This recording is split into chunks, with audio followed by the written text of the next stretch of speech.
get started finally.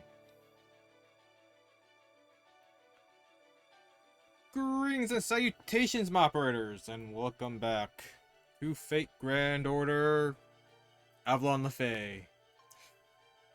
Oh man, I have had technical difficulties for the last like hour, but hopefully things are gonna work from now on. Yeah, it's still questionable. Anyways, so last time, what did we do? We concluded with the Sheffield plot with MASH. Sheffield fell. Lord Bogart is dead or a potato.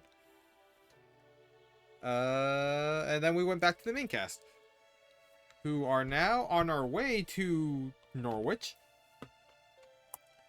and are looking for something. No. I think it's just like several training points.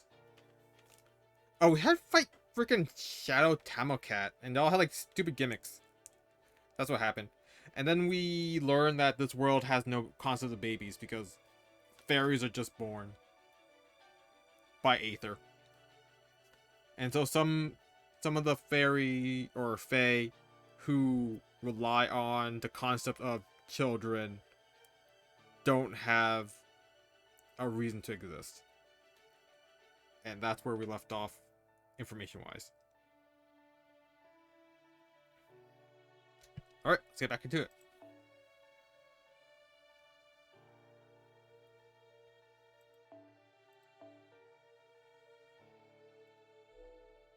Back to my story team. Riders and Berserkers. This goes for Heroine X. Nope, that's not what I want.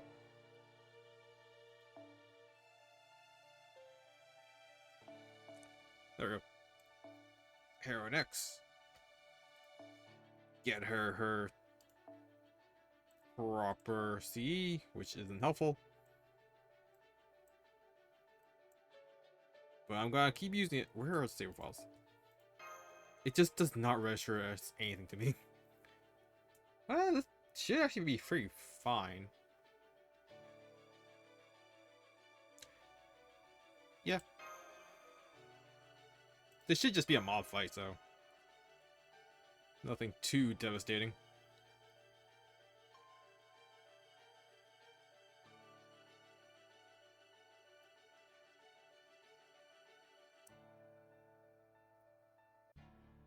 Wow, right into it. The hell? Okay, just fighting a bunch of Blackbeards. Unseelie Court.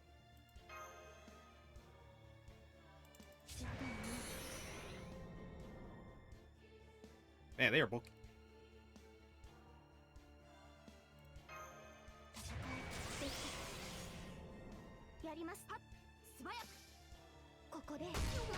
I don't know how long Castor is gonna survive, honestly.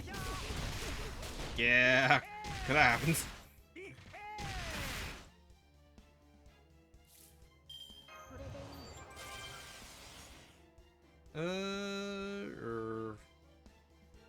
Castoria and X.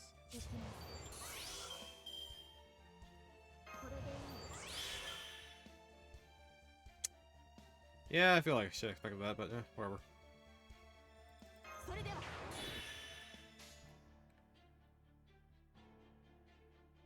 Okay, I think Ultra should be able to kill the first one, and then we just hopefully kill the second one. Yeah.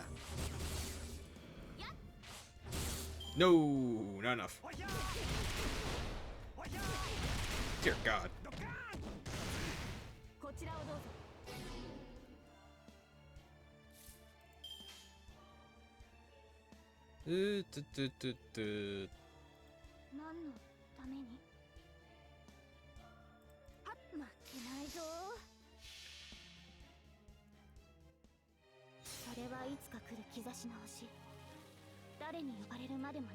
I might not remember a lot about what happened at the end of the last Grand Aura stream, but I'm pretty sure this was not expected.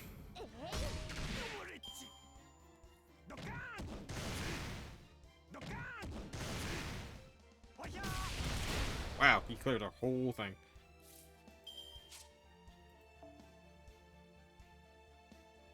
I don't know why there are 3.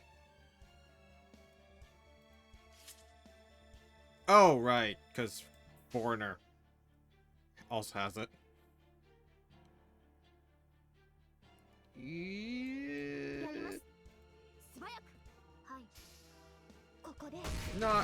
Not loving the cards given.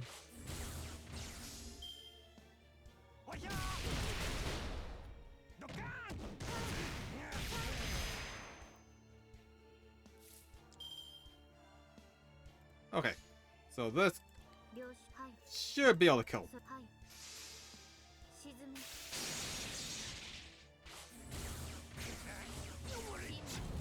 Whew, that's good, I got there.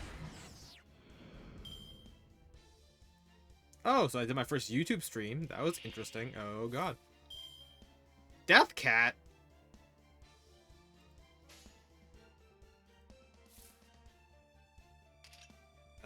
Crit stars. Damage against sabers. Attack up.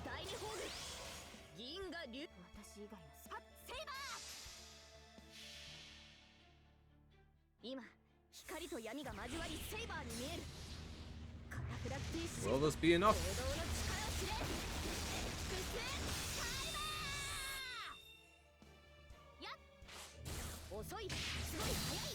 Wow, just barely enough, huh? Anyways, the YouTube stream was fun. Did not realize that I could set things for YouTube inside OBS. So that was kind of weird to, okay, this is Endurance Battle. That's not good.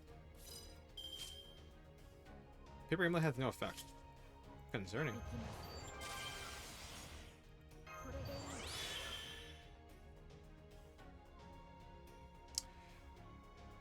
Well, that wasn't my greatest idea. Okay, so she has persistent guts. Fantastic.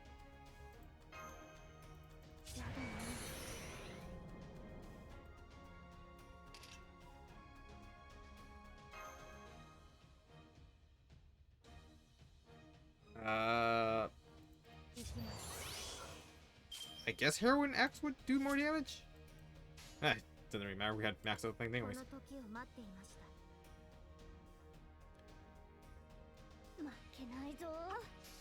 Okay, maybe that's not the greatest combo. Probably should have led with the arts.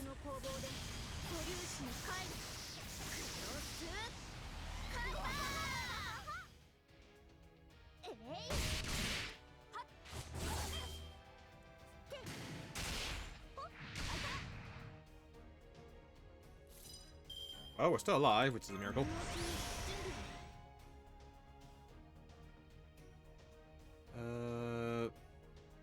Probably give herself invincible.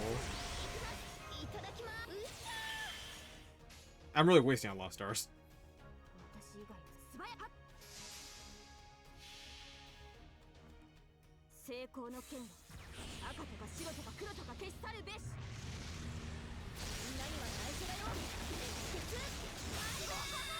Is that full heal? Oh, well, that's not too bad. That's pretty bad.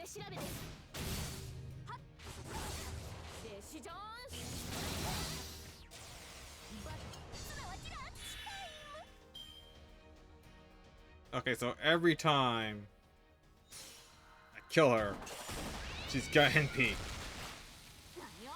Oh boy.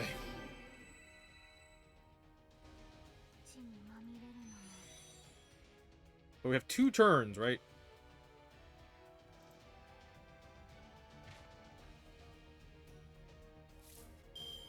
Like how long is this done? Yeah, 2 turns.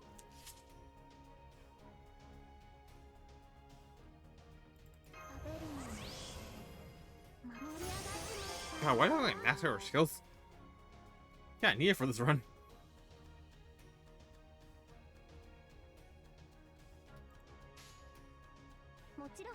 Right, just build up MP. Go kill her again. Yep.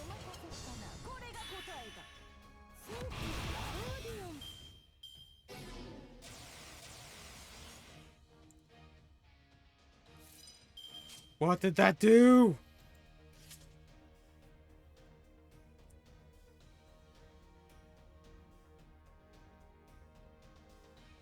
It clears when our turn ends, right? So...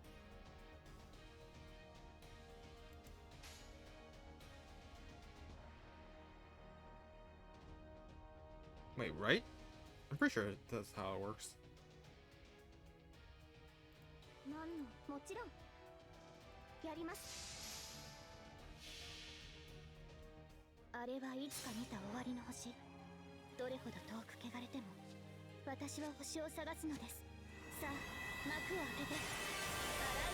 Okay, so...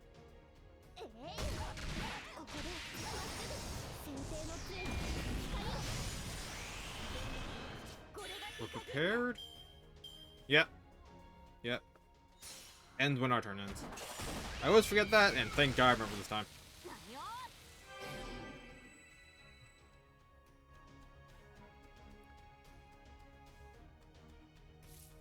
Trick to what? We have no choice other than to constantly trigger a stupid thing. Man,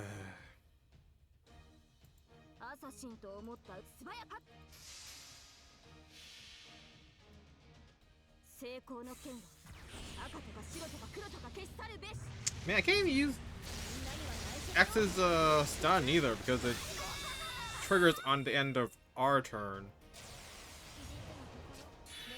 So she would still have her current stun. So we wouldn't be able to trigger it.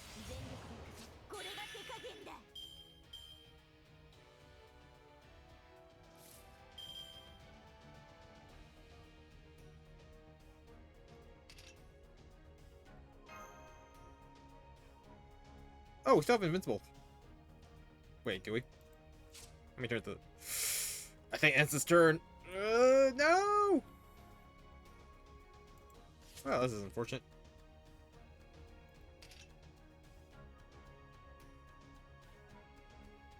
Just in case I'm gonna pop the dodge. In case I am completely wrong.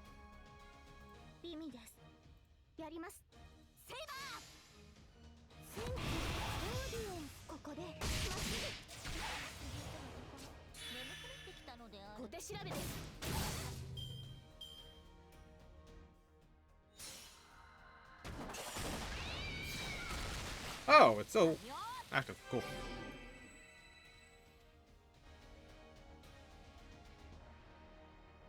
Yeah, that's fine. That's fine.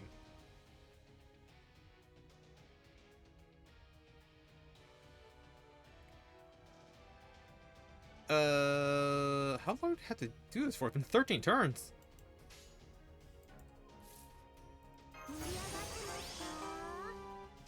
Oh, right, she had a dodge.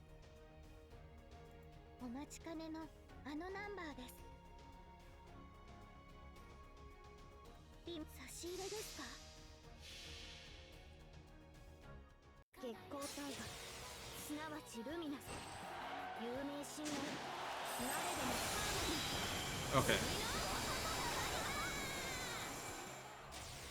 9 more times we're gonna do this.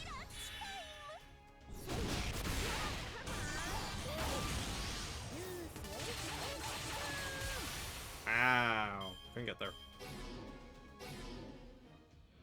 Oh. Thank God. Man, these cat fights are so goddamn annoying.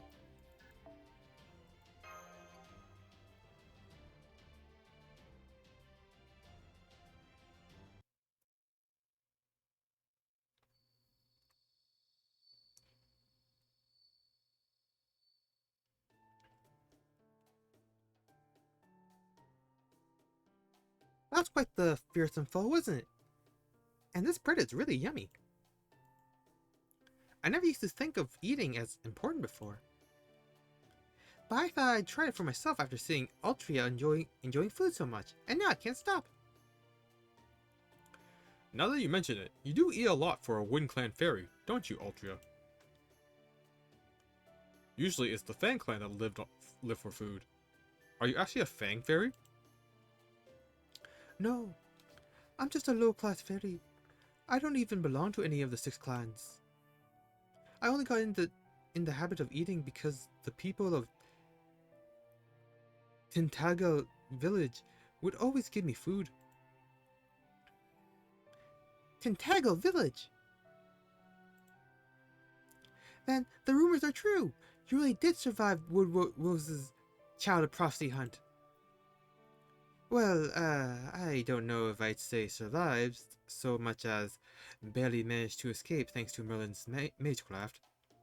And there's my camera again. God damn, I don't know what's wrong with this stupid thing. I'll fix it later. I really didn't do anything all that spectacular. The whole thing's kind of become exaggerated as time goes on. By the way, Gareth, do you know why restaurants first became popular here in Britain? Come to think of it, no, I don't. Going into a restaurant was never an option for me, so... They're not just places to eat. They're also a way for the Fang Clan to keep their violent impulses in check. Woodrose made a big speech once about how, now that the Fang Clan served the Queen as her army, their lack of manners was unbecoming. So he said he would give them a proper education, and teach them to satiate their desires with meals. At some point, that first restaurant he started blew up and into a major chain. And now, owning a restaurant is considered one of the hallmarks of success here in the land of the Fae.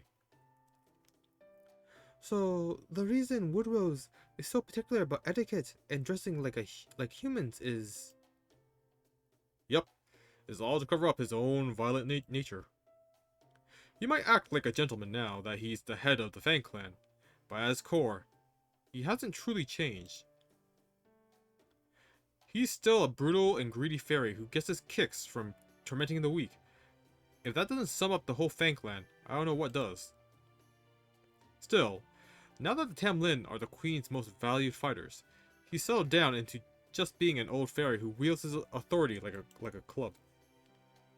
So, does that mean he's not all that strong? That's right. At this point, he's just an old fairy.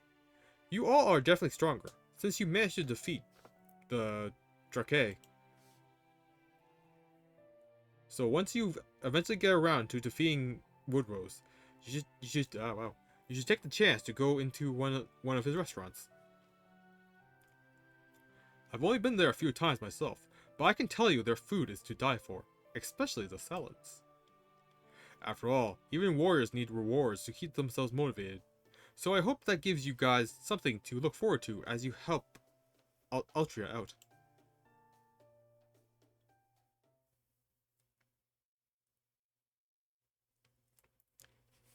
Good. Altria and Garrett are over by that other campfire talking with Oberon. So, as you can probably guess, the reason I'm talking to you over here is because I'd rather they not hear what I'm about to say. Although... What? Is there a problem with me being here? I'm technically a proper human history servant too, you know. Oh, alright. Maybe it's better if you hear this too, Muramasa. So, getting back to where we left off in our discussion of the Drake from proper human history. The reason they drag men into rivers in our world isn't because they want husbands, it's because they want a mate. If they come across a woman instead, they make her serve as their child's wet nurse. And that means... they want to have children. Basically, yes, but the Drake here in Fairy Britain can't have children. Even though they drag countless men down to their doom, do you know why that is? Is it because babies don't exist here? Looks that way, but the problem goes even deeper. We've seen that fairies here basically just imitate human society. So we can assume that the two species' ways of life are fundamentally the same. If fairy society doesn't have something, that'll be because it doesn't exist in human society either. And that means humans in Fairy Britain have no natural means of reproduction.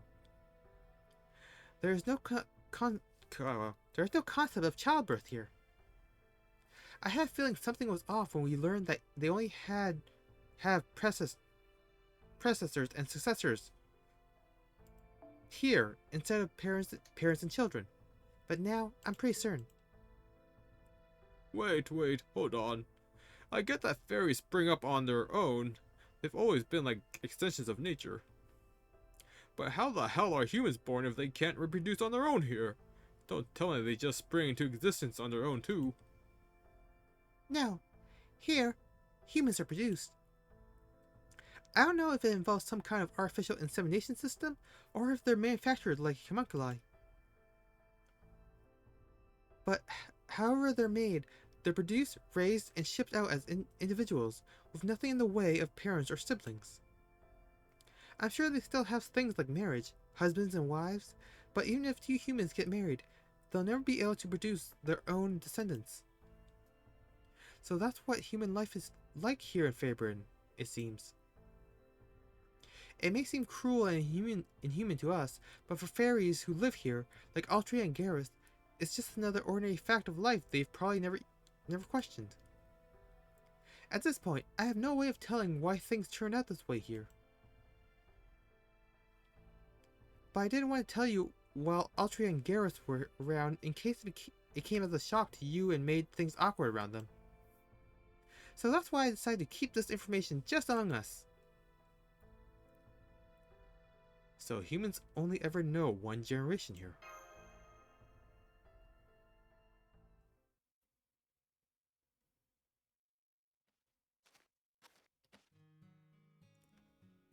Okay, I think this should be enough. Plus, I'd hate to wake them now that they're resting up for tomorrow. Huh. What just flew out of Bear Draco's tent? Was that a bird? Has he been raising one in secret all this time? Nah, that can't be it. Oh! Hi, Blanca. Sorry about that. How are things in Norwich? Does it look like the calamity will start tomorrow? Still no sign. Then we should be just in time. Man. Looks like there really is no changing Ansel's prediction after all. On the other hand, it's also plausible that disaster won't befall Norwich until the Child of Prophecy goes there. Huh. Once Altria arrives, Norwich will be destroyed. I knew that, and I brought her here anyway. Altria will dispel the calamity and live with responsibility for Norwich's destruction. What a cowardly, devious guide I am. I can't even help them prepare for what they're about to go through. But they have to get through this, or nothing will ever change. After all, the prophecy is clear that the first bell is to be rung in the pilgrimage is Norwich. Oh, after all, the prophecy is clear that the first bell to be rung in the pilgrimage is Norwich's. Okay, thanks, Blanca. Why don't you rest up too? You must be exhausted. No, I'm not going to tell them. No, I'm not going to tell them it's impossible to save Norwich. Bear Draco doesn't need that on his shoulders. Better I carry the extra baggage than burn him with it. Don't worry about it too much, Blanca. This is all in line with the prophecy. Besides, it looks like we still have a whole day until the calamity begins, right? Both Bear Draco and Altria will need some positive memories before it all starts. So tomorrow, They'll relax and enjoy everything Norwich has to offer. The next day, the fighting will commence.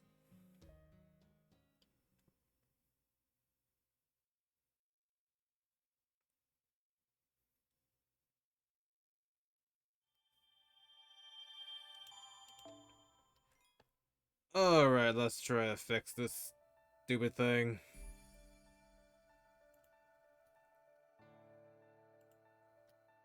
Man, I just really don't get what's going on.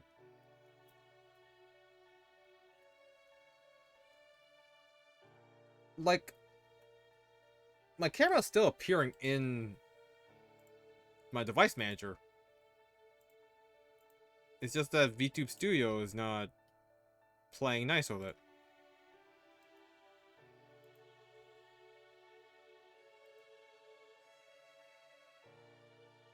Or not? Now it's gone. Man, I'm starting to wonder if it was like a Windows update that screwed it up. So annoying.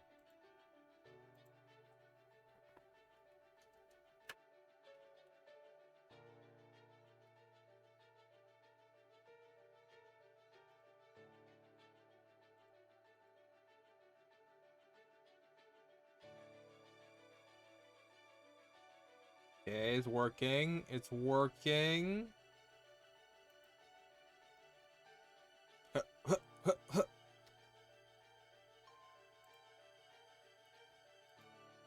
Alright, hopefully this lasts longer than last time.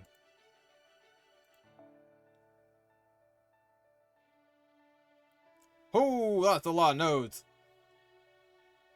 And it's only part 1? Jeez.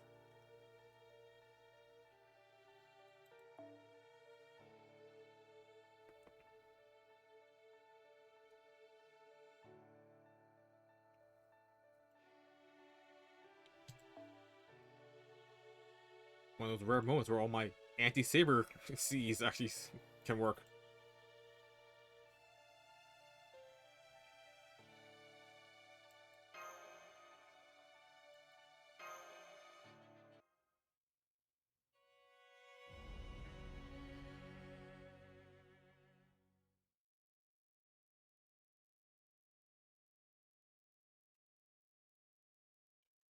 Alright.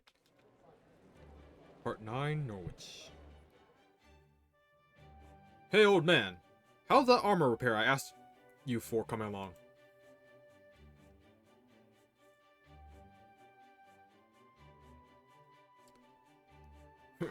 Oh, that? I finished it ages ago. It only took me 2 days to rehammer the whole thing.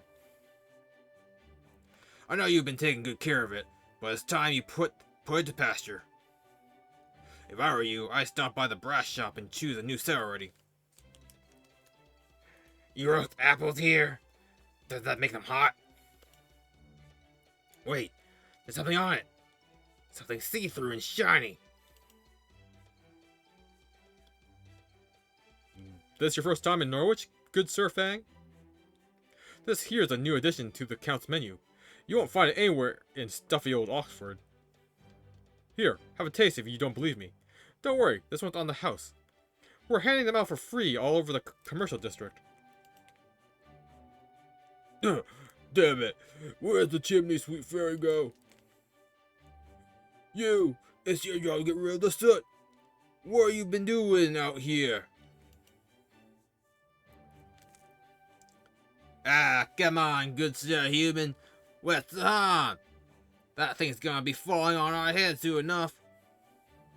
Once it does, it'll blow away all the soot anyway, along with the rest of your apartment building. That's not the point.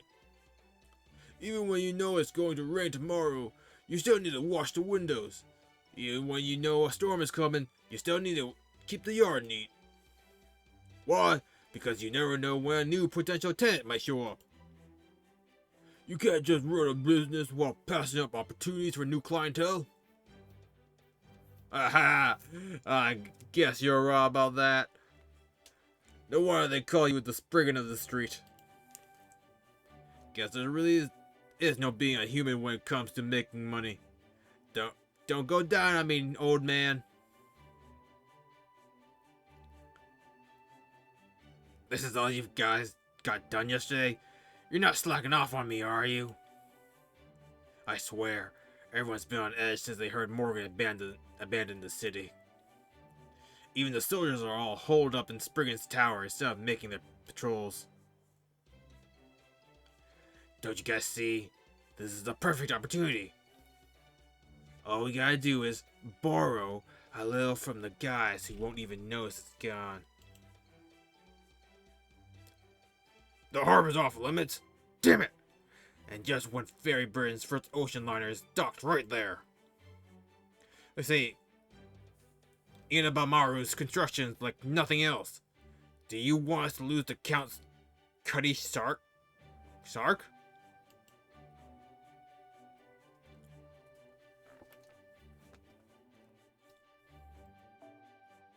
Yeah, I'm sorry, but until the new lumber shipment comes in, there's nothing I can do. I wonder what Lord Spriggan's planning to do about this. It's so noisy. Right. Welcome to Norwich, Fairy Britain's only port town. One of the laws passed during the era of the High Queen prohibited the construction of any new iron weapons. So for about 1900 years, there were no iron weapons made in Fairy Britain whatsoever. But Oberon, I thought it was you. You always do stand out. What the hell are you doing in Norwich? Haven't you seen the sky? Oh, you mean those rain clouds? Yes, I did think those were odd. The rainy season is supposed to be over now. But it's going to take more than a few rain clouds to put a damper on Norwich, right, Knack? Besides, a good actor is never far from where there's fun to be had. Norwich is about to have a party of the lifetime, yes? Of course, the Fairy King is not going to miss that. Ha!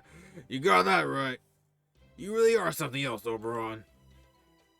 We scoundrels of Norwich knew we were asking for trouble when we broke the law and turned this town into a smithing city. Compared to the Queen's sheer might, this calamity pool is nothing. Thanks, Oberon. Make sure you come by the shop later. The wife's a big fan of yours, you know. Damn, who was that Earth Clan fairy? He had one hell of an aura about him. How long he's been working in the forge? Gotta be more than 200 or 300 years. I know what you mean. Knack was it?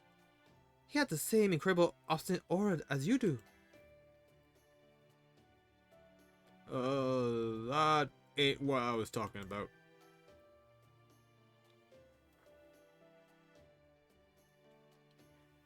Hahaha. If you're curious about Knack, I can take you to his smithy later.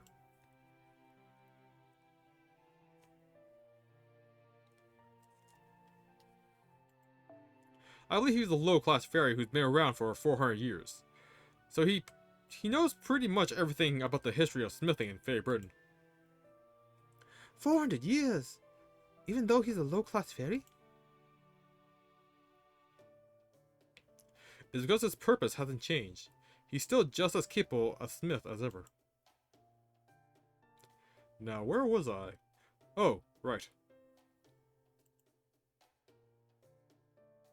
100 years ago, Spriggan led Norwich to greater prosperity by rolling back the no iron weapons law.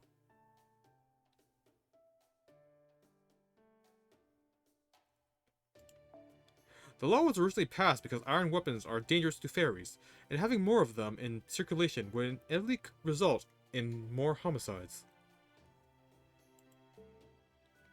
Fairycides. But then, between the northern fairy suspicious activities, the rise in numbers of Moors, and above all, the developments in human technology, it was clear the Fae folk would need to rely on iron again. Spriggan was able to convince the Queen of the necessity, and she relented. Ever since, Norwich went from being a city of fairies to a city where the laws of smithing comes first. Well, Salisbury is the only city that grants humans their freedom under Fairy Britain's rules. All are equal under the laws of the artisanry in Norwich. Here, while some fairies still have human slaves, others respect humans for their skills at smithing. In fact, there are even some human merchants who are so respected that they have a steady pool of fairy labor they regularly exploit. You mean there are human company owners, slave-driving fairy employees here? That's right. You won't find their stores on Main Street, though. They're more under-the-counter outfits. Fairies are pure by nature, which makes them gullible. There is no end of fairies who are worked to the point of dying from exhaustion. And they don't even have one more pound to show for it. Suffice to say, Norwich is known for both its smithing and its loose morals. But then, that's just how it is for all human cities, isn't it? Nice, shiny storefronts next to filthy back alleys.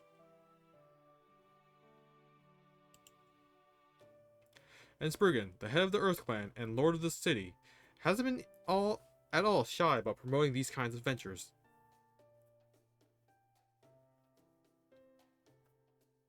Sometimes, it even feels as though he's trying to turn Norwich into a human city. I see. So is the fact that there's a calamity pool in the sky here now a kind of judgment on Norwich?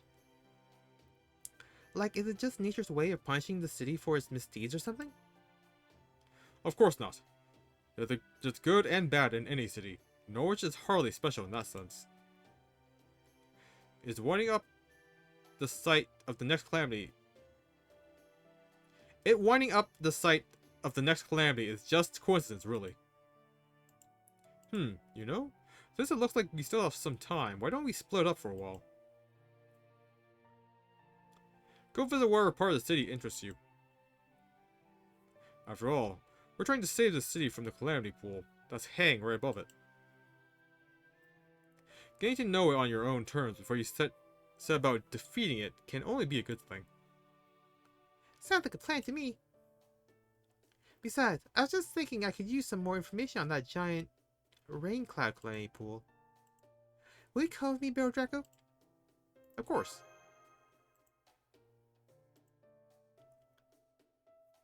I think I would like to visit Knack's smithy. I could use a good blacksmith to make a magecraft item I've been wanting to try out.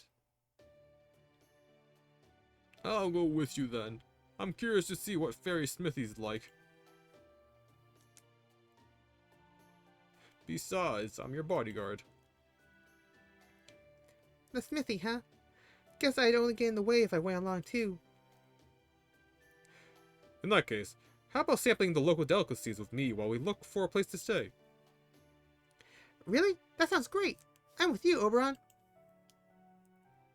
Then it's settled. We'll meet back up here on the street around lunchtime. Oh, and while Baron Draco shouldn't draw much attention walking around on his own here, I still appreciate if you looked at. I still appreciate you looking out for him in case of any of the guards decide to question him, Da Vinci. Don't worry. If that happens, I'll just pretend I'm Baron Draco's big sister.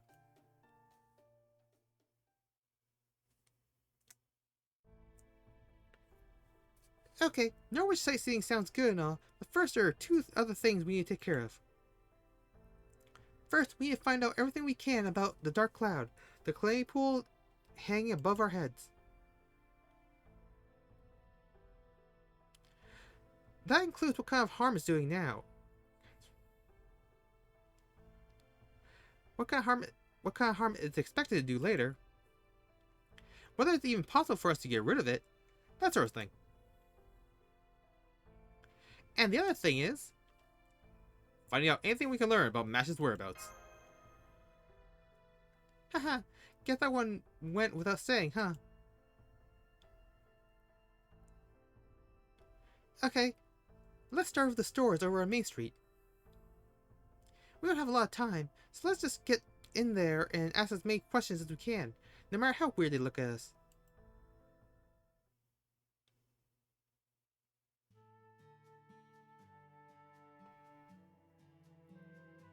A human girl in black armor?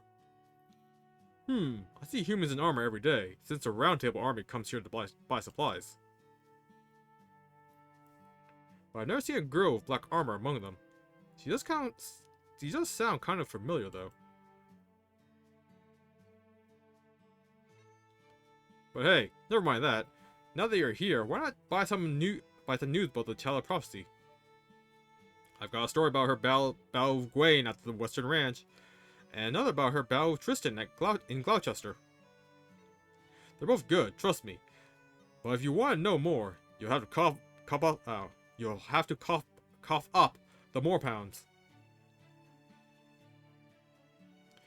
We know for sure the Child of Prophecy has shown up now.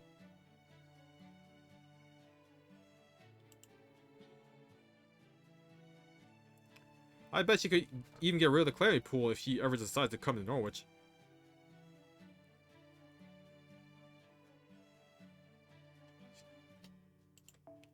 You wanna know what kind of problems we've had since the Calamity Pool showed up?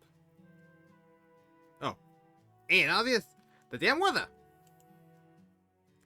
It's dark, it's windy, and everyone's on edge. Even when you think it's finally gonna start raining, it never does. At first, we were all afraid it was gonna rain more on us or something, but now everything's business as usual. Nobody has any idea what might happen if the Calamity Pool ever does come crashing down on us. And I can promise you, no one's ever thought about how we might get rid of it.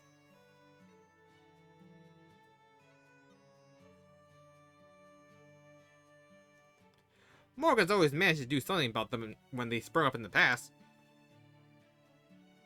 But then she declared she was going to leave Norwich to its fate. We can't even count on that this time. Although, now that you mention it, it's strange.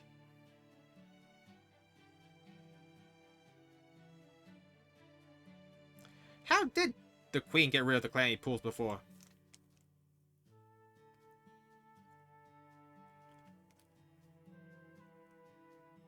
A human girl wearing black armor. Yes, of course I know about her. She's all the customers have been talking about.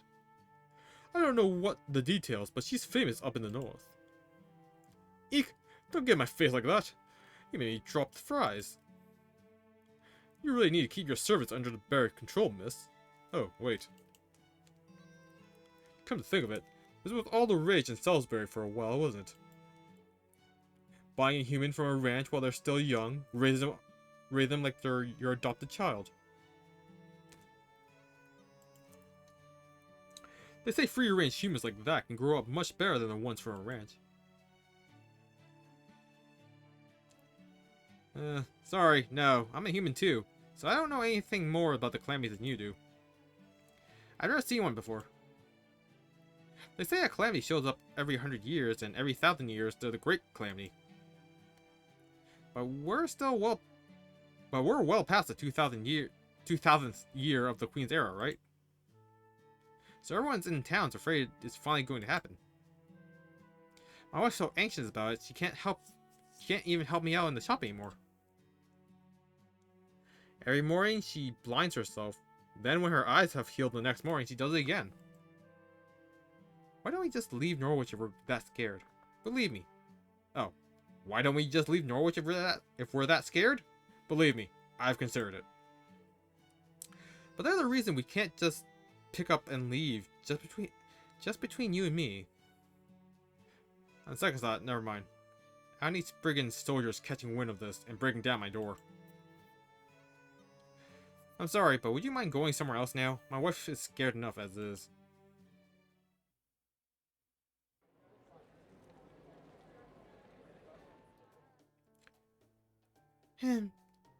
Well, I guess that's about what we should have expected.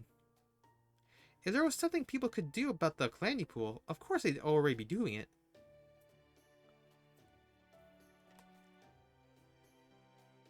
At least we learned a little bit about MASH. That's true. Before, nobody had heard of her. Now, at least we're getting a wow. Now, we're at least getting glimmers of recognition. We'll have to do some more digging in the afternoon. Who knows? Maybe MASH is a lot closer than we... We're back. Next, Misty was incredible. I bet he could make the kind of magecraft stuff I can't even describe. And I bet he could do it easily too. Hey, that's a good idea. It'll be like Fairy Bryn's style vacuum installation. The only problem is how light we could make it. Since that Knack guy can handle alloy steel no problem, we might even be able to pull off stainless steel. You two must have had a successful outing if you're already planning mischief together.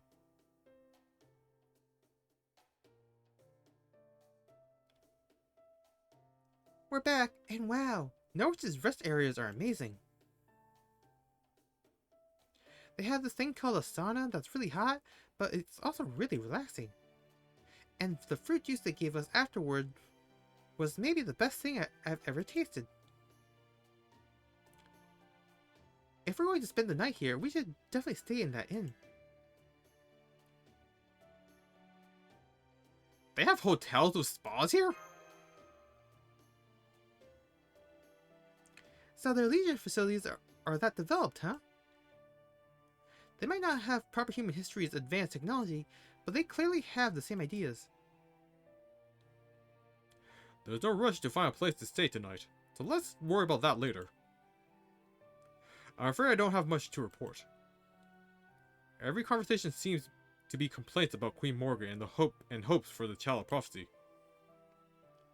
You know, stuff like, I can't wait for the Child of Prophecy to get here, we'd give her a hero's welcome if he showed up. She must be an incredible fairy, I don't know what she looks like, but I bet I recognize her instantly. She must be stronger than Queen Morgan, more beautiful than Lancelot, more imposing than Gwaide, and kinder than Tristan. If only they knew she was already here.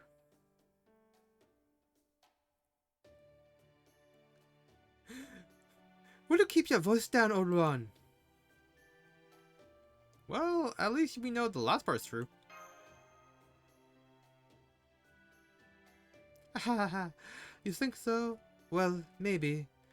Tristan definitely didn't seem very kind at all. I'm not sure how to feel about there only being one area I can compete, though. Huh? No way! She's here! She's really here! Everyone, come quick! The Child of Prophecy is here! Huh? Wait! I'm still not ready! You've got the wrong fairy. No, wait, that's not true either. I know I might not quite look the part, but oh fine, it's true. I am the child of...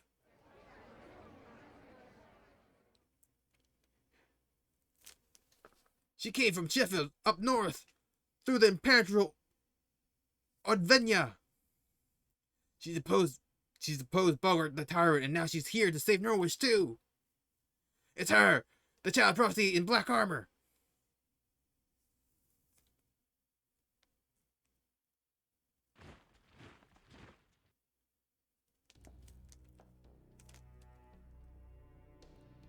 Good day, my beloved citizens of Norwich. Please settle down if you would. I was planning to announce this at the bell tower with a more appropriate ceremony. But since you're all here now, I may as well take this moment to introduce you. Indeed, this is the very knight who defeated the three Tamlin at Sheffield, and who brought Bogart the Banished to justice. This is the Child of Prophecy, Tamlin Galahad.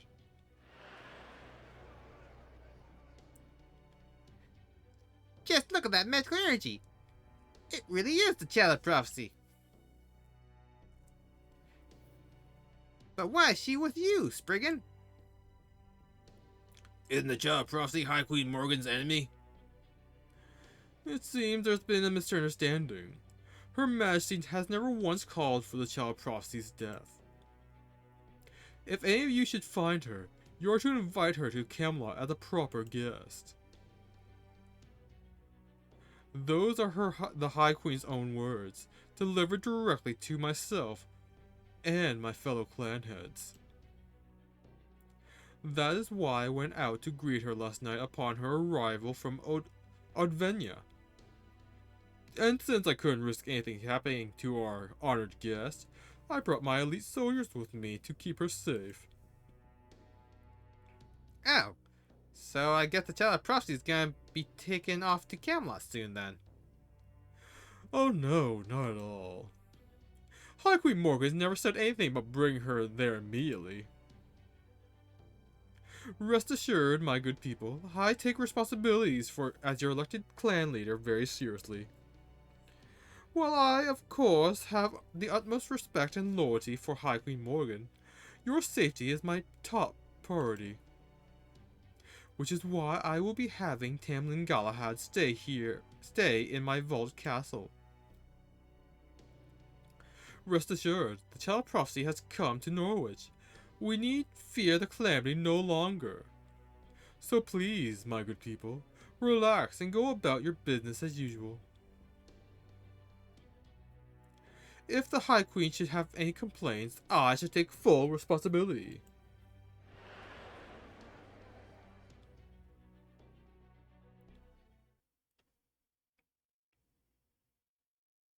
That's the Child of Prophecy? Really? Have I just been wrong this whole time? Because that would be hugely embarrassing. Of course not, Altria. Please, have more faith in yourself. I don't know who this Galahad person is, but she has to be either an imposter or the real deal.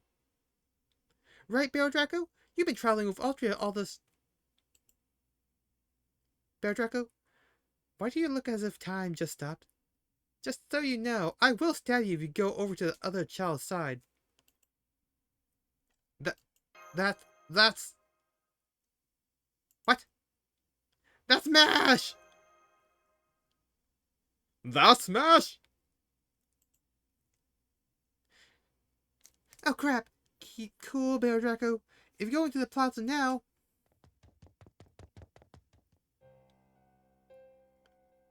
Oh?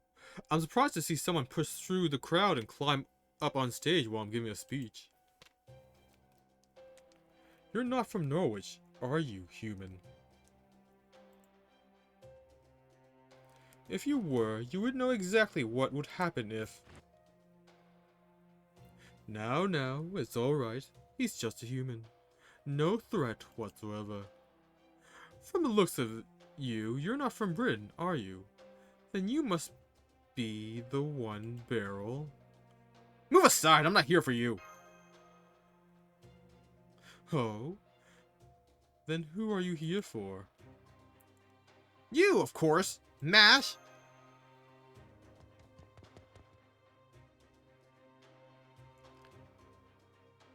MASH? How do you know that name? I don't think we've ever met before. Oh, right. I went by that name in Sheffield, so I guess word must have spread. Yes, I'm MASH, the Knight of Sheffield. I'm also known as the Child of Prophecy. Oh no.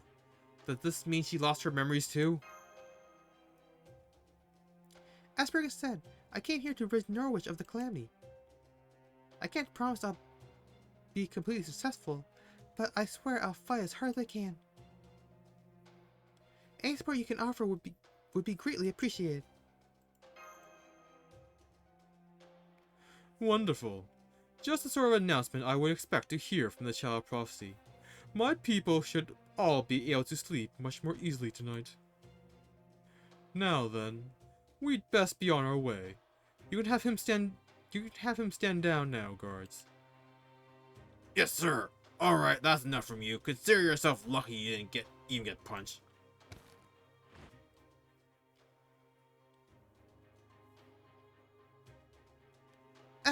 Wait, can I talk to him for just a little? I'm sorry, Tamlin Galahad, but we really must be getting back to the castle now. Here you are, a special carriage fit for the child of prophecy to... Oh? Why are you crying, my dear?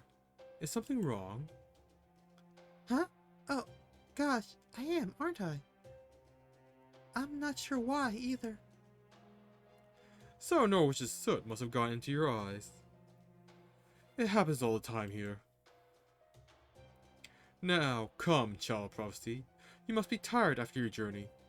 And I can assure you that my castle is the safest place in all Britain.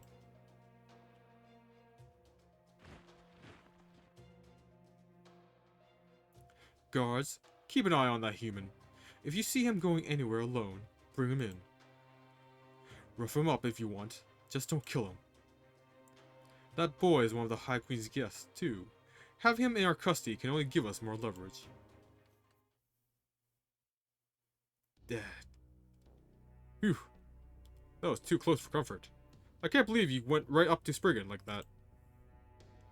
He's the head of the Earth Clan, and the Lord of Norwich. So that girl he had with him, who he claimed was the child of prophecy. You're saying that was Mash? Nod. Absolutely. Even at this distance, I could tell it was her. Though I don't know why she's calling herself the Child of Prophecy, or why she didn't react to Baron Draco. Wait, yes I do. Its name is Woods. I managed to avoid losing my sense of self thanks to my unique memory capacity settings. But in Mash's case, there's a very high chance he's suffering from the same temporary amnesia Baron Draco and Altria had. But Baron Draco got his memory back pretty quickly, right? So why is the shield girl still missing hers? I'm not sure. Maybe she ended up gaining some kind of powerful position before she could remember who she really is? Until I get a chance to examine her myself, I can't say anything for sure.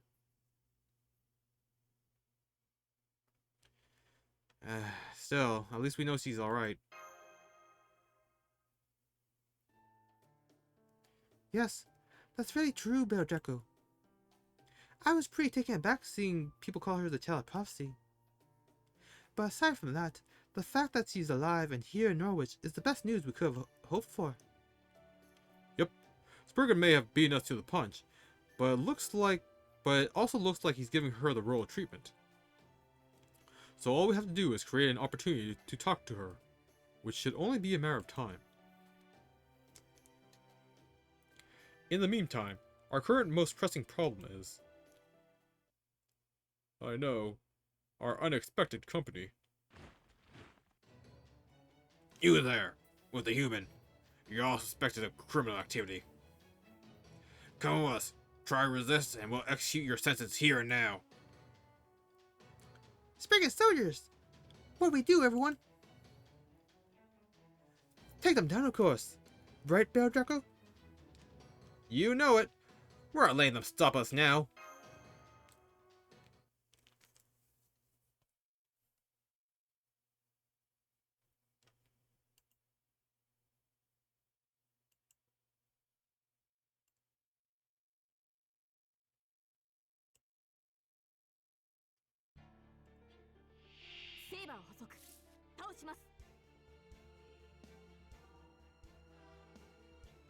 Alrighty, so all sabers.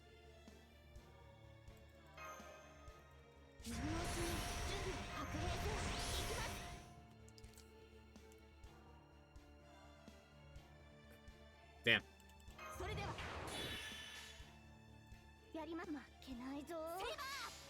No Squirtoria cards.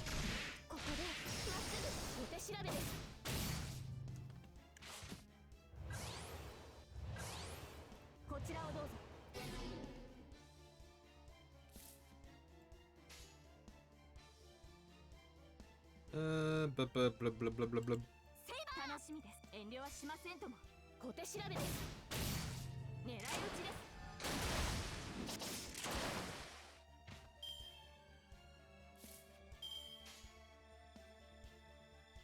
Hmm.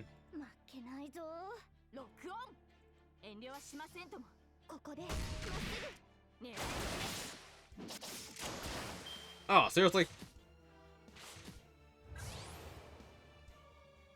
Okay, RC? Nope.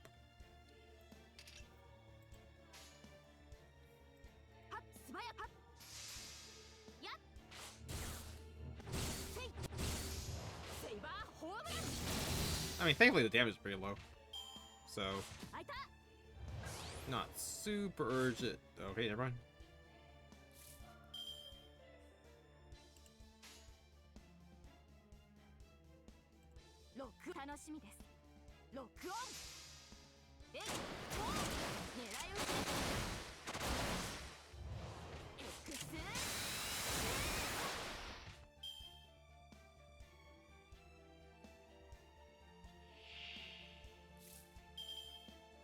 Okay, we'll kill the 40k or 47k.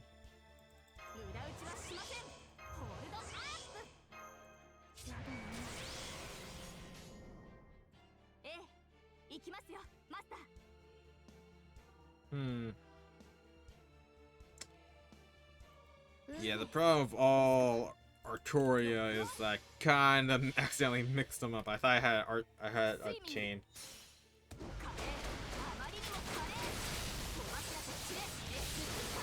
Even though they're different enough for me to tell them apart, at a glance, I kind of got them mixed up. Did not realize it was all Castoria.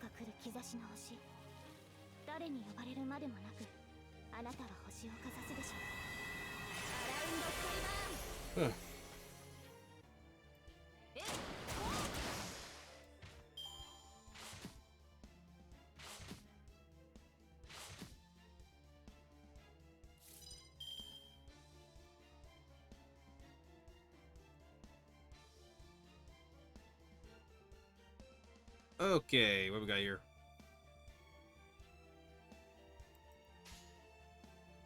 I don't think we can gain all of it back because it just pretty much dies.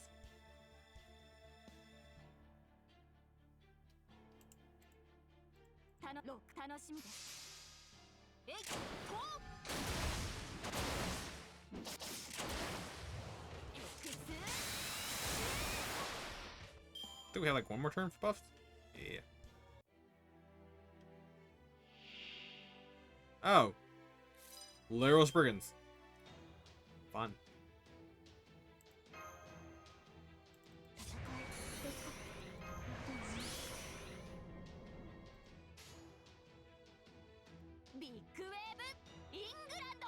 Man, I'm just like not getting the chains I want.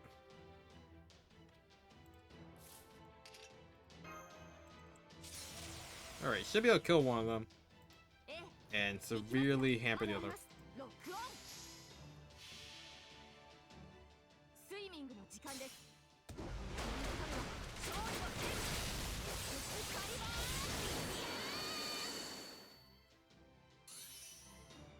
Ooh, 4K. Really? Still won't give me a crit.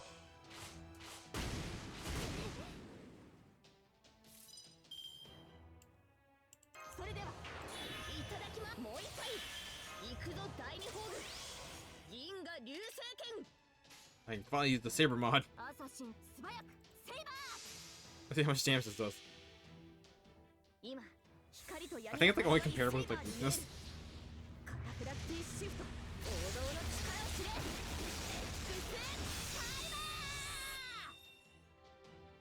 Yeah, it's not terrible for MP1.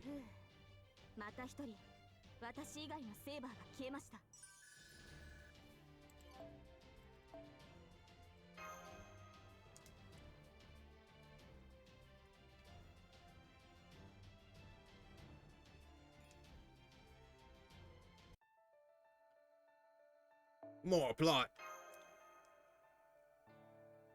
I imagine this is just gonna be like the plan. Damn it! Here comes another wave. Form a square around Barrow Draco. Don't get caught alone, or they'll pick us off one at a time. Right, that makes sense. They're definitely stronger than I am.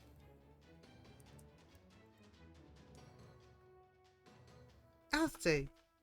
Uh, They might not be as bad as the soldiers in Olympus, but they're still ridiculously tough. Guess that's fairies for you. Okay, let me try a flash bomb spell. Oh, right, I used it up at next.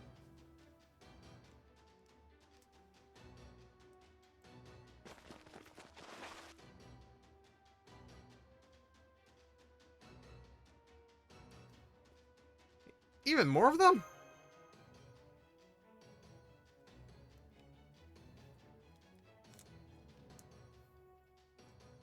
Good. Those MPs must have heard the commotion. You there, go off their escape route. It's over for you. Prepare to feel the wrath of Lord Spirit. Huh?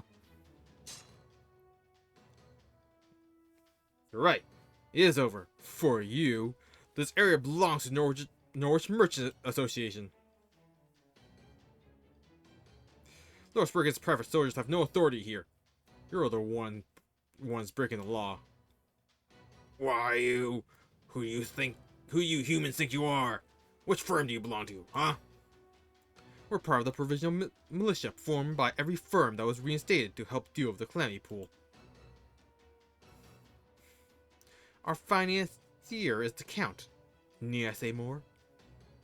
You got the Count backing you? Damn it! Fine, we'll take our leave for now. But this isn't over, MP. Mark my words.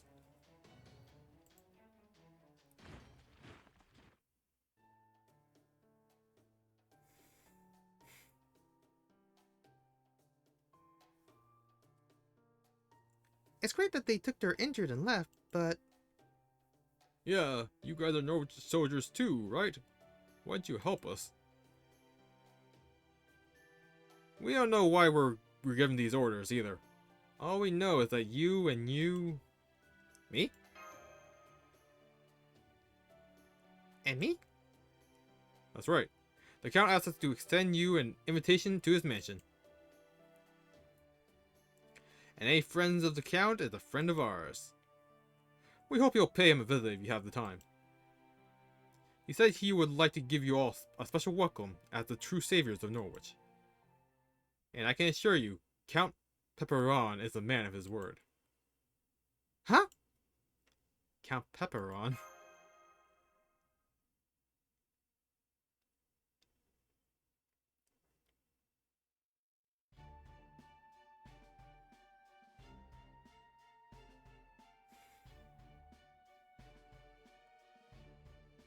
Of course it was me, hon. Oh, long time no see, Bell Draco. Ah, another night call. Whoa, whoa, whoa, hang on. Oh my, what's this now? You're already palling around with two new cuties since the last time I saw you. My goodness, fate just loves you, huh, hon? Now you've got local girls falling all over you as well as Mashy.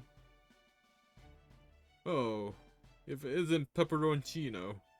You really made a name for yourself, huh? I almost didn't recognize... Ah, what am I saying? I'm not some starving crow. Of course I recognize you. Only difference is you're seething even more now. Huh. You know this man too, Muramasa? Maybe you can introduce me then.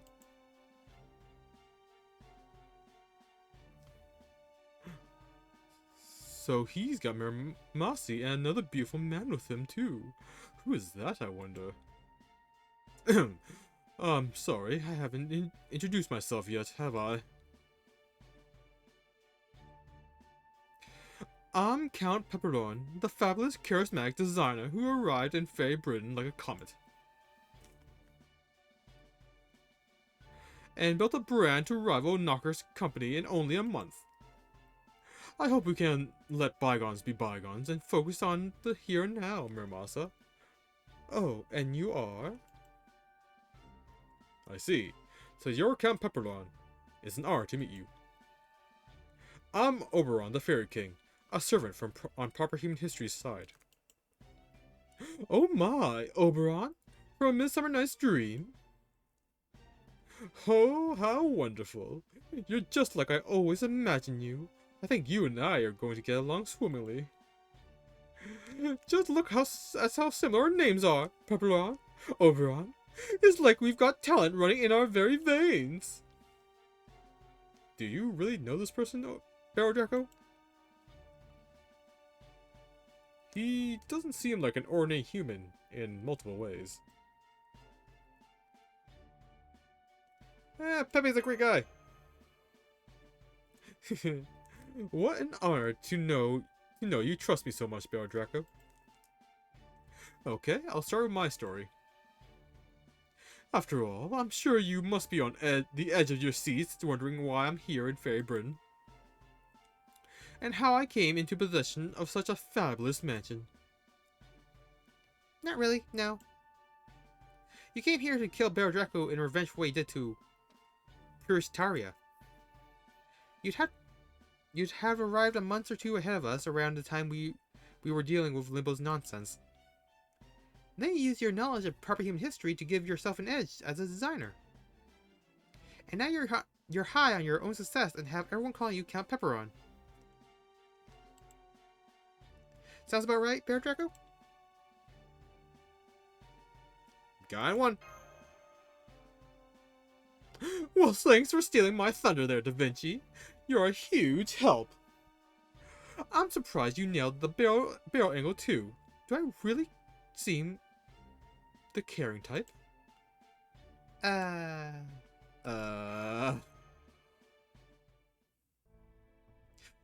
guess I do. I'm not quite sure how to feel about that. Well, gosh. All that trust you have in me is going to make life hard for me as a cryptor. Oh? You're still counting yourself as one of those? Taria already cut ties with the foreign god, or rather, showed he was never really on her side to begin with.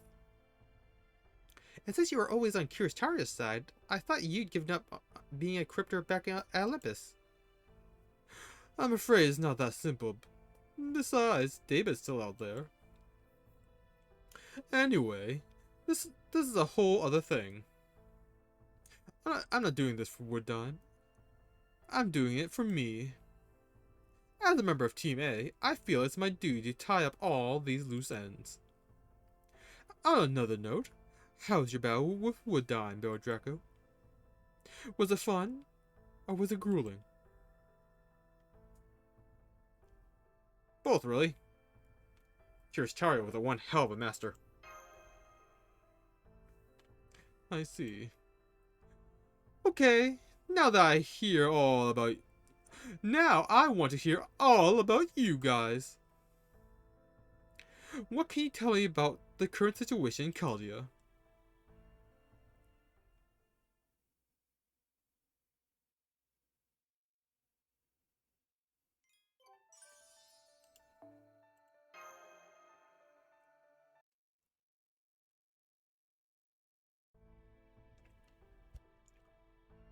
I see. So there's another threat to the world besides the bleached earth phenomenon. And you came here to stop this collapse.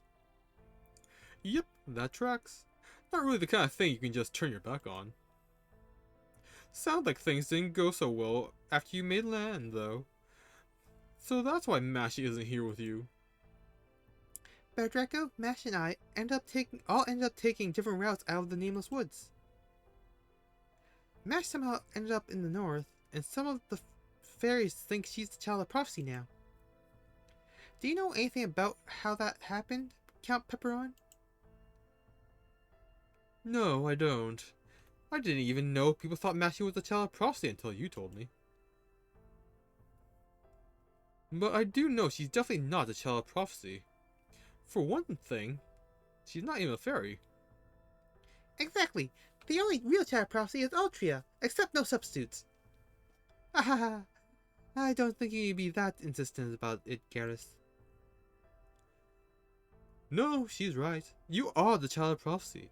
You did come here with Barrow Draco. I've heard Ansel's prophecy too. You've got the staff of selection, and you're traveling with a visitor from a foreign land. That right there says it all. You're this land's savior, no doubt about it. And if the fact you matched the prophecy perfectly wasn't enough, there's also your soul's aura. That alone tells me everything I need to know. So chin up, Altria.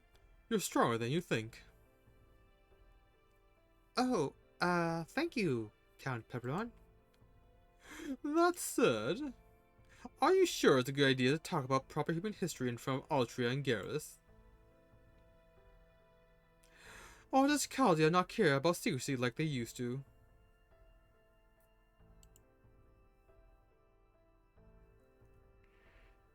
I know, Gordy's definitely not going to be happy about this when he finds out.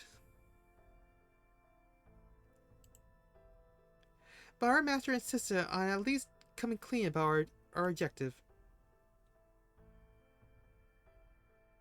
Oh my, how decent of you. But aren't you worried that might arouse suspicion?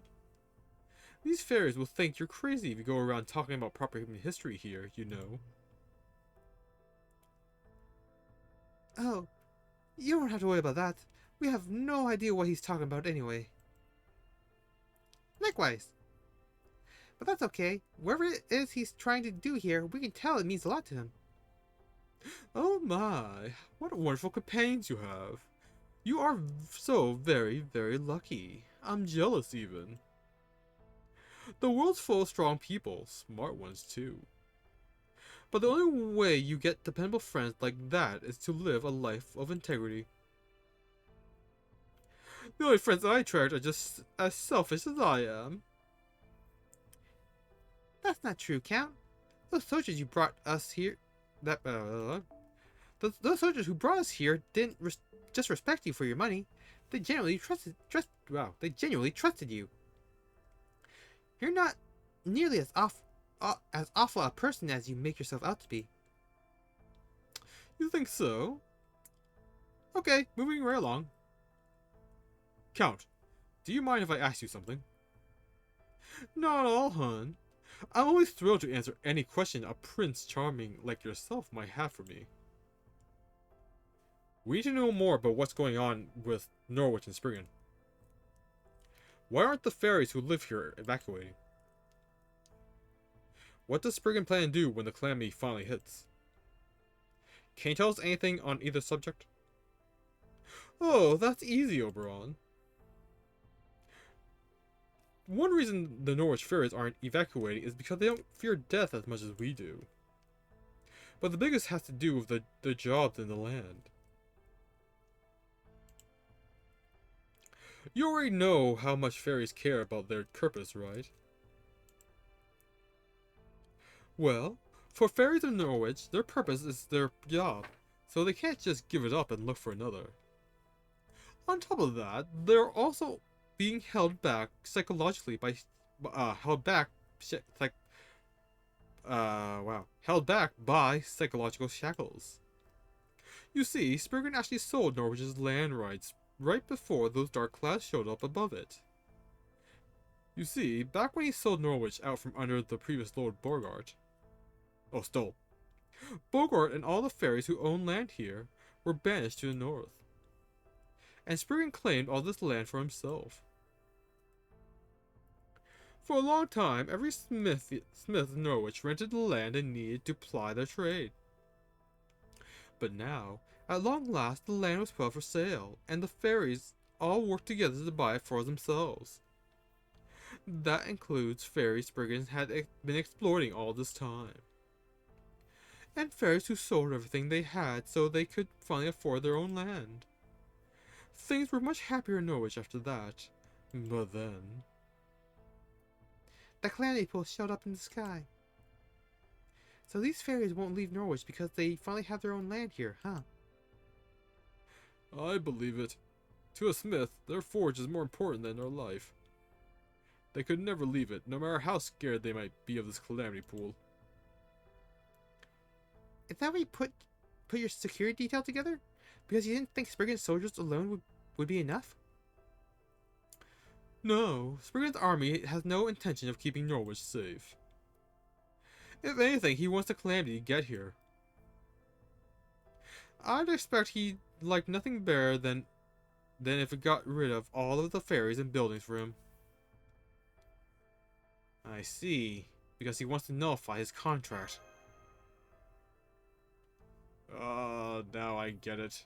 He's a land shark. That's right. It makes sense you'd have some experience with this sort of thing, huh, Muramasi? Spriggan never meant to give up this land. He knew the calamity would be coming. It's right there in the prophecy, after all. The part about disaster befalling a city of iron soot. So, first he sold the land to the fairies at a high price. And then, once the calamity comes and effectively leaves all Norwich vacant, he'll buy it back for a steal. Norwich's inheritance tax is stupidly expensive. The next generation fairies could never hope to pay it. This way, Spriggan gets both the money for the land and the rights to redevelop however he likes.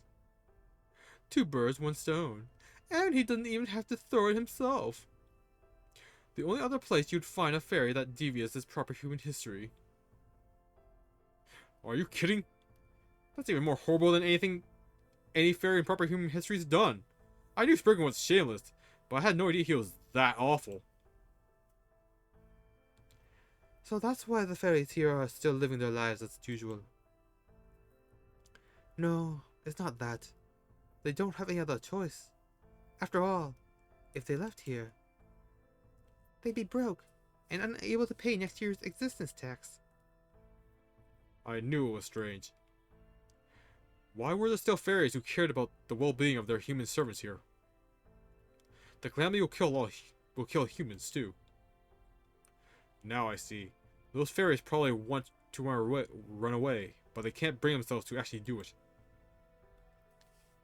Hold on. You said Spriggan had no intention of keeping Norwich safe, right? So then, what if he tries to do something to Mash? Oh, you don't have to worry about her. She had as much magical energy as the Tamlin. There's no way Spriggan could do anything to stop her. At best, he can just stall her by entertaining her in his castle. No, the real problem is, we no longer have any way to see her again. Oh, right. If Spriggan only cares about saving his own inner circle, he never let the child of prophecy leave the castle.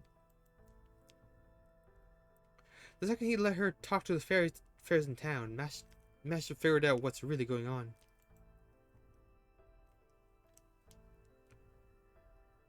If Mash won't come to us, we'll just have to go to her. I wouldn't recommend that. Spriggan's castle is the most heavily guarded place in all Britain.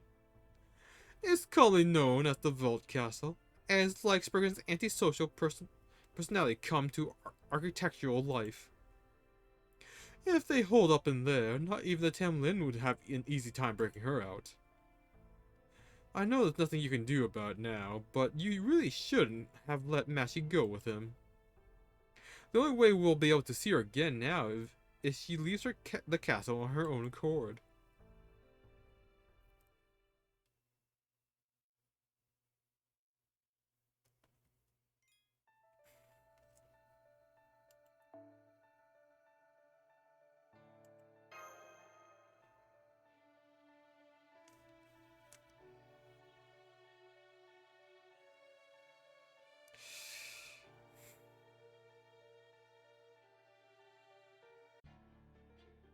What? Okay, so I guess we're really just doing like a training montage.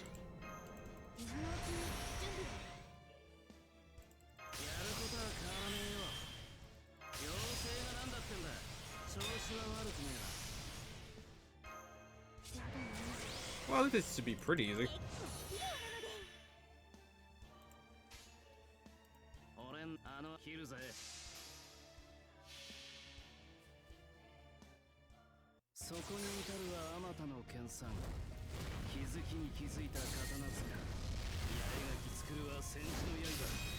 Man, there's only part 1 too.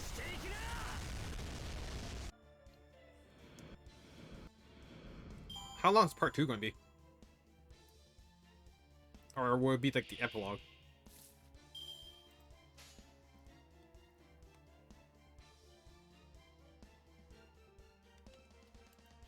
Let's go with 40k. もちろんやります。もちろん。そこ動かない。セクエンス。We couldn't finish it.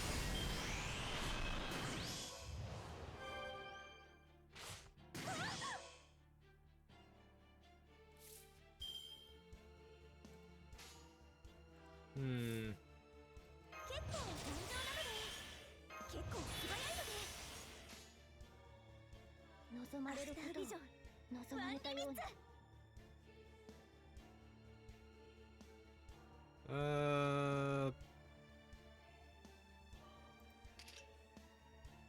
This is probably the best way. わからないのですが。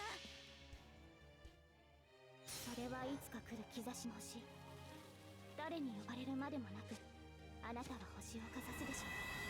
アラウンドカリバーン。 Alright, get some defense in there, get attack boost on, kill one of the golems, and hopefully Muramasa gets a little more MP.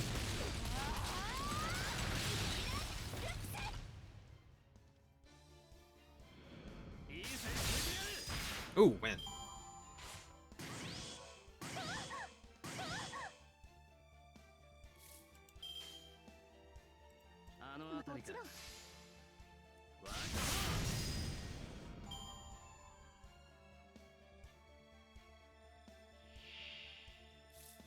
Alright, and this should just finish it.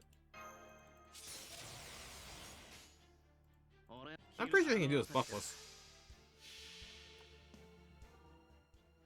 そこに至るはあまたの剣さん。気づきに気づいた刀すが。八重垣作るは戦士の刃。知ったら成仏していきな。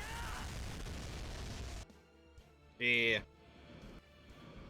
And NPC Muramasa's freaking nuts. Oh man, we got a lot of crap.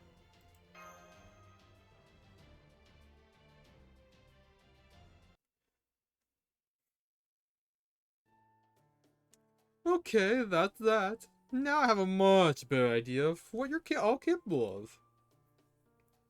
Well, so those are the famous Norwich treasure golems I've heard so much about.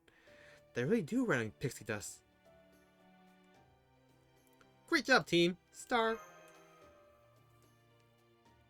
I was wondering what you were going on about when you suddenly asked if we wanted to exercise. But not only did those things turn out to be pushovers, they were loaded with treasure. It is okay if we keep these spoils of war for ourselves, right, Count? Of course. The Teleprosty's party has gotta live in style. I know, right? Thanks, Count. Come on, Altria, Bear Draco. Let's go back to Norwich and spend some of this money. I heard they have wakame-flavored gelato here that's to die for. I guess it makes sense a port town would use seaweed in its cuisine. I think I'll pass for now. Or at least until Muramasa taste test it for me. Huh. Wakame flavored sweets? What, do they sprinkle sugar on seaweed or something? I mean, I ain't gonna turn it down. I'd just rather have plain old gelato.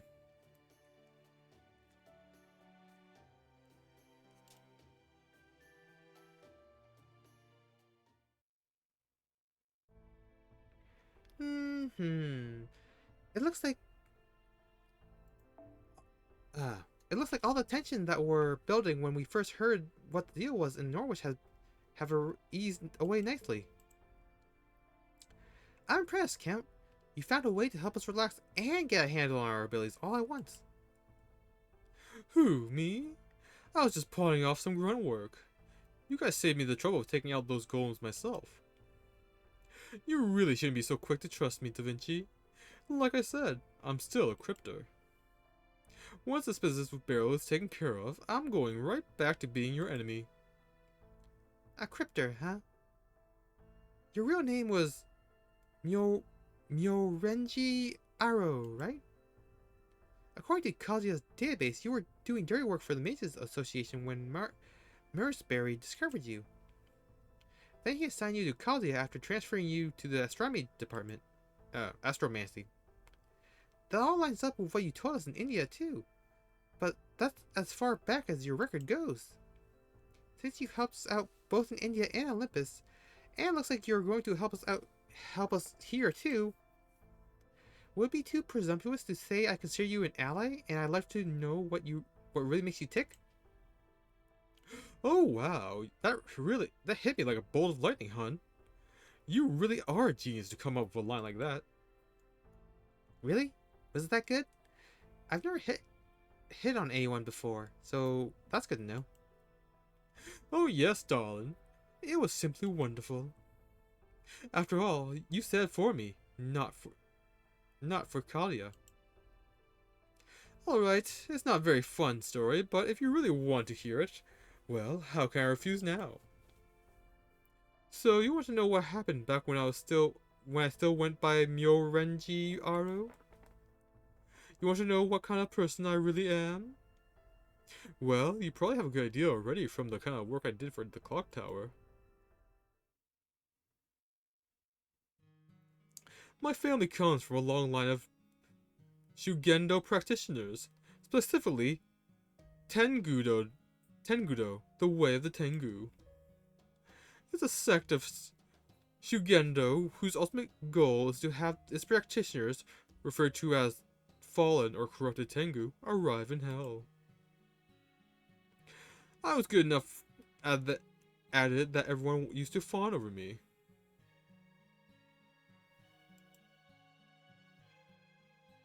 But, well, me being me, it's no surprise that they eventually decided to expel me. So, once my family stopped being my family, I tied up a few loose ends and put Japan behind me. By which you mean? I killed my entire family in the sect, yes. So there's no one alive who knows your past? That would explain why there weren't any records of it. So why did you do that anyway? Can't it just be because I thought it was for the best? The Myorenji family was a single generation of Hojutsuchi. Our founder managed to form a connection to Sanat Kumara on Mount Kurama after he fell to Tengudo. But his descendants weren't so lucky. They had to undergo long, intensive training to make their bodies superhuman without the power of Sanat Kuramara. In some ways, it was similar to how Muramasa lived. You practically kill yourself trying to come up with a special circuit, well, body really, and you can never pass it along to anyone else before you die. That part I didn't have a problem with, though. The real problem was how they went about growing the clan. I was directly descended from the founder, so I was born and raised on Mount Kurama. But all the other Myorenji children were kids they abducted from around the foothills. In ancient times, child mortality rates used to be much higher than now. So back then, it was easy to get away with kidnapping the occasional kid to raise as your own. But not now. Plus, if the kids couldn't keep up with the training, they'd be abandoned in the mountains. And even if they persevered, the only thing waiting for them was a fall from grace into hell. If messing with people's destinies wasn't bad enough on its own, the fact that the only choice they replaced it with was death or disgraced Tengu made it even worse. Any group that would keep doing something like that is irredeemable. So when I decided to leave the mountain, I killed them all first. Even though they were your family? Because they were my family. I would have cared if they'd been strangers. But since they were my family, it was my responsibility to make sure they never ruin any more kids' lives. I'm very sentimental, but I'm even more of a neat freak. That's why I chose to make a clean break with my family instead of sticking with them. Basically, I'm a no-good scumbag who'd rather keep things neat and tidy than honor my crypto obligations. That's probably why I've been helping you guys too. Well, Are you convinced? Yep, it turns out you're much stronger than I'd given you credit for. By the way, purely out of curiosity, how talented were you anyway, exactly? Well, if Myorenji Hoji Sushi could acquire one of the 6 Buddhist powers known as Roku Jinsu in 100 years, that's enough for them to officially be considered our Tengu. I'd master 3 of them by the time I turned 10. Jin Sokusu, the power to run at superhuman speeds. Ta Shinsu, the power to read people's minds. And Ryo Jinsu, the power to know how long I'll live and what my fate will be. Can't blame them for saying I was some kind of prodigy. Oh, this is so embarrassing. Now you know just how cruel I've been ever since I was born. Don't tell the others about this, okay? I'd like to keep this our little secret.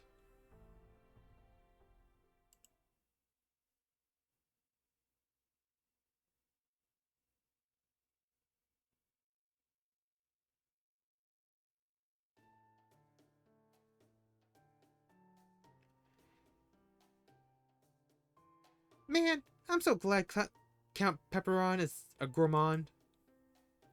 That was the first full course meal I've gotten to eat in the 26 days since we first got to Fairy Britain.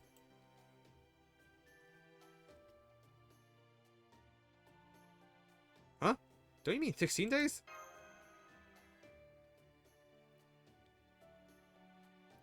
Aha! I suspect that since we left Salisbury that we might be on different pages there.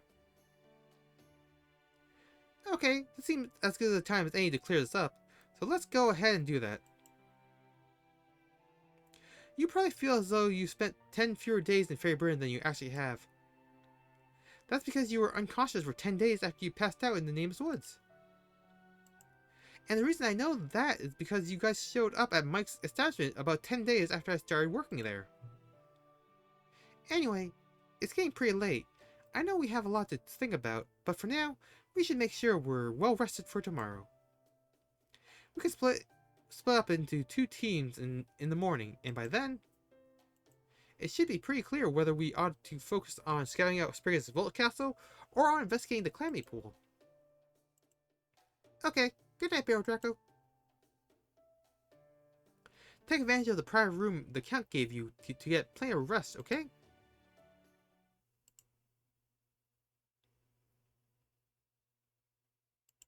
Oh, hello.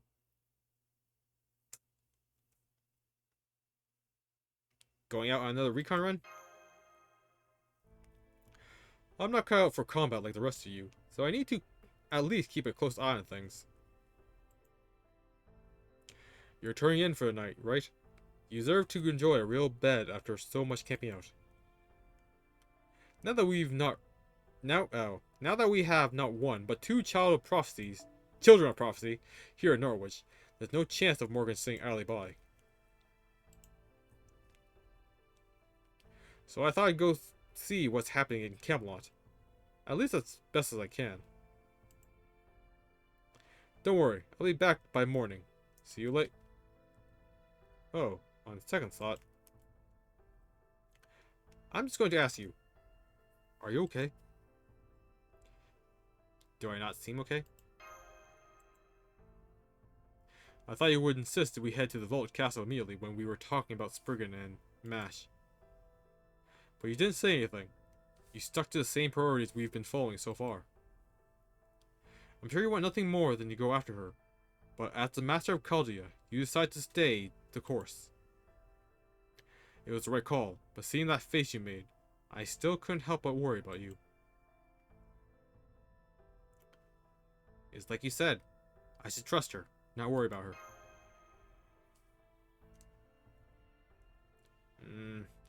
Yeah, I did say that, but...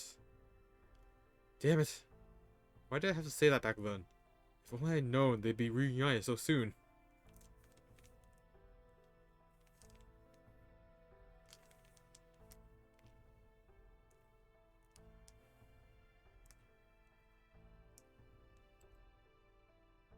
Sorry, I was just thinking out loud. Anyway, let me just say this.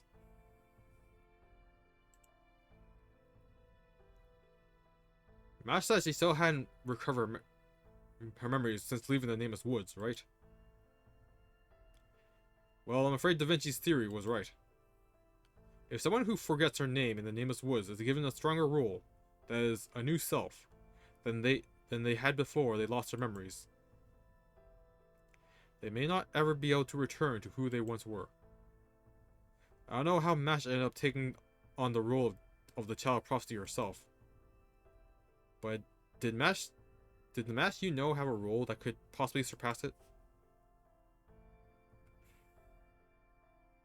A role bigger than responsibility for the fate of the world, with everyone's hopes and dreams on her shoulders? Exactly. It's hard to imagine she did, which means the Mash you're looking for is gone.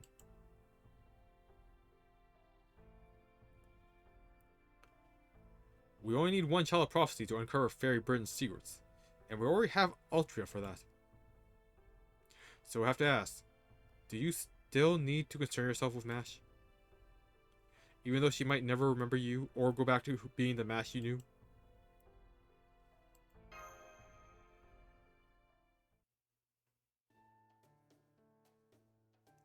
Never mind. It's obvious that you do.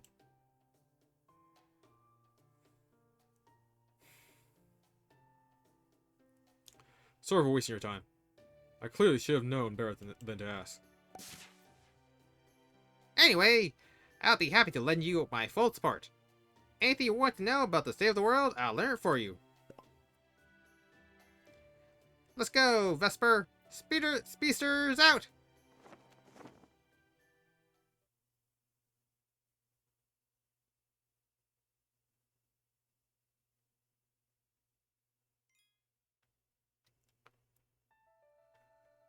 Ooh, got a big battle coming up. But let's call it a night there. Man, that was a lot taken. Damn that Spriggan. Damn these fairies. If only our world wasn't connected to them. We wouldn't have to worry about this lost spells. Oh well. Until then. Thank you everyone who joined me today, and I will see you all next time. Bye bye.